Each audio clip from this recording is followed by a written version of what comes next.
Hi, my name is Bree Clark and I'm a software expert. Today I'm going to show you how to find and replace text parts in Microsoft Excel. In this spreadsheet, I have a list of names and email addresses. And you'll notice that a couple of them, like in row 2 and row 8, show mycompany.com as the domain. Let's say that company changed and the email addresses changed with it, and I just wanted to replace mycompany.com with newcompany.com. The easiest way to do this is to go to the Find and Select drop-down from the Home ribbon and select Replace. You could also use the keyboard shortcut Control-H to do this.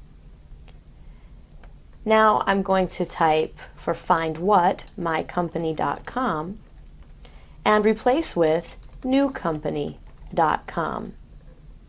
There are options.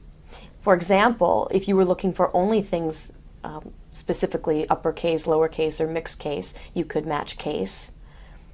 And if you wanted to look at the whole cell, you would use match entire cell contents, but we want to look within the cells for this text, so we're going to leave these as is.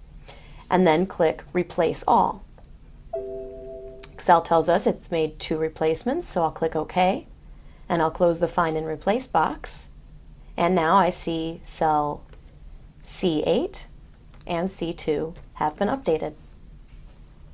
My name is Bree Clark. I'm a software expert, and I just showed you how to use Find and Replace to replace text parts in Microsoft Excel.